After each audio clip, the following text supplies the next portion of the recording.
Welcome back to Universally Speaking, ladies and gentlemen, where as always we will look at all the major happenings in Universe Mode this week.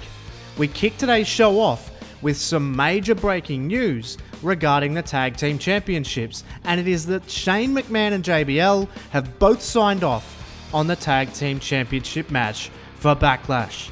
It will be current champions the Usos versus the Authors of Pain, as the AOP have cashed in their mandatory rematch clause for those very titles.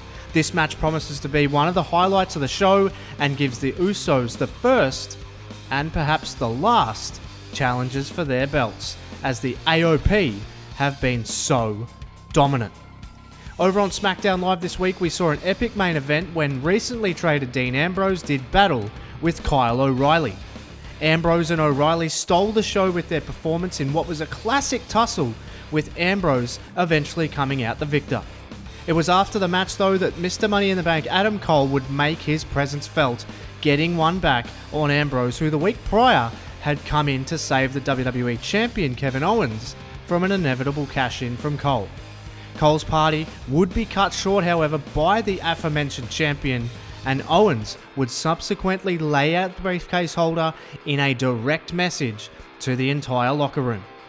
Owens was told earlier in the night that it would in fact be him that Cole intends to cash in the briefcase on, which came as a surprise to a lot of people, considering history showing that it is certainly best to keep your cards close to your chest when it comes to cashing in the case. It will be certainly very interesting to see how it all plays out, as Adam Cole does in fact have the choice whether he cashes it in on Raw Heavyweight Champion Apollo Crews or SmackDown Heavyweight Champion Kevin Owens. So we'll see how that plays out in the coming weeks. Also on SmackDown, we saw the re-emergence of a former world champion in Bray Wyatt. Wyatt would return to SmackDown after being unsighted for the first week after WrestleMania and his triumph over Elite Sports Management's Chad Gable in one of the best matches of the night. Wyatt's next chosen victim, European champion Sami Zayn. Zayn had just won a match against Lars Sullivan via countout when Wyatt would strike, laying out Zayn with the devastating Sister Abigail and sending a forceful message to the champion. How will Zayn react? We'll have to wait and find out. Now we'll have a quick look at the trade table, where we can keep up with all of the comings and goings between Raw and SmackDown.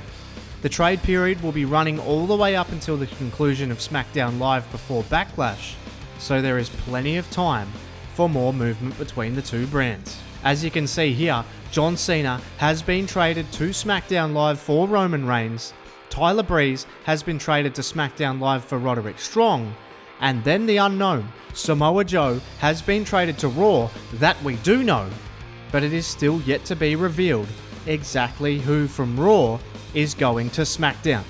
Remembering, as I mentioned, the trade period ends at the conclusion of the final Smackdown Live before Backlash, so there is so much more room for movement between the two brands.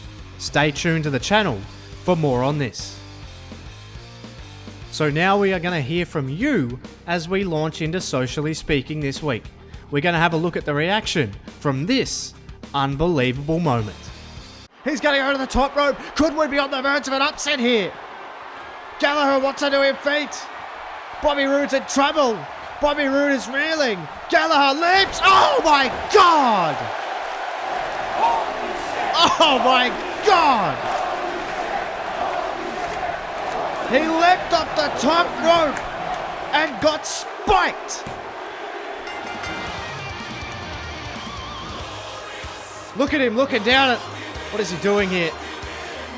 Jack Gallagher maybe knocked out Cole, but wait a minute. Hey, hang on. Come on a second here. Come on now. Bobby Roode has snapped here. No. Roode has absolutely snapped. Going for another chair shot. But wait a minute. Wait a minute. Tyler Breeze.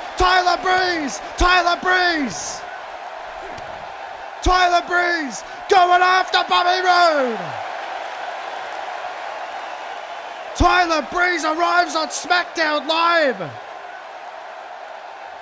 Oh my God! One up over boss, saying he loved the way Bobby finished Jack. It was glorious. And AJ Chaos saying that glorious DDT was not glorious. It was vicious. And Desmond D3 said now that Tyler Breeze is on the blue brand, Smackdown Live went from glorious to gorgeous. Be sure to be leaving all your comments and thoughts on the shows for your chance to be featured on Socially Speaking. But for now, let's move on to Raw. And in keeping with the theme of the week, we saw yet another classic tussle in the main event of the Red Brand when Daniel Bryan took on the latest arrival of Raw, Roderick Strong, with the winner earning themselves a shot at the now vacant United States Championship after it was vacated by Johnny Gargano due to injuries sustained at the hands of Elite Sports Management. Bryan and Strong went toe-to-toe in what was one of the best in-ring performances we've seen in a very long time on Raw, but yet again, it was ESM that would have a hand in the demise of Daniel Bryan. Apollo Crews showed up on screen, which distracted Bryan at the most inopportune time and eventually cost him his major opportunity at the United States Championship and Chad Gable. Is this a very deliberate ploy from the Elitists to keep Bryan away because they are well aware of how dangerous he can be to their title chances, or do they just want to see the world burn?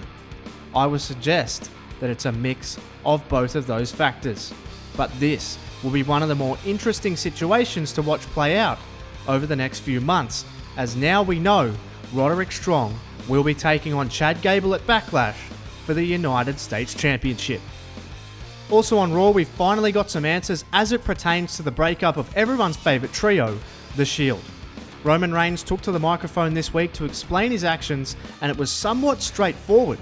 Reigns lured Rollins and Ambrose into a false sense of security by accepting their offer to rejoin the trio, but had only one intention in mind, and that was to show the world and Ambrose and Rollins that he didn't need them as much as they needed him. Reigns' ploy was executed perfectly as he chose the biggest stage possible to humiliate the two.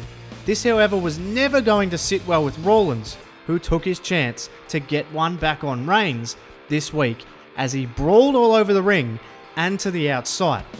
We know one thing for sure about these two, and that is that neither of them will ever quit, and the eventual collision between them has combustible written all over it. This week on Raw, we have yet another massive show with Killian Dane taking on Luke Harper in what promises to be a brutal contest between two unhinged personalities, and also AJ Styles takes on Andrade Cien Almas in what could potentially be one of the matches of the year. Over on SmackDown Live, we will see the return of Jeff Hardy from his promotional tour of Australia, as he has promised to confront Braun Strowman after his disgusting assault of his brother Matt. And also, Tommaso Ciampa breaks his silence and talks about the attacks to Stone Cold Steve Austin and Chris Jericho. It's going to be an action-packed week, ladies and gentlemen. Make sure you have notifications on and are subscribed to the channel so you don't miss any of the action. And as always, for Murph's YT13, thank you so much for watching, and I'll catch you on the next one.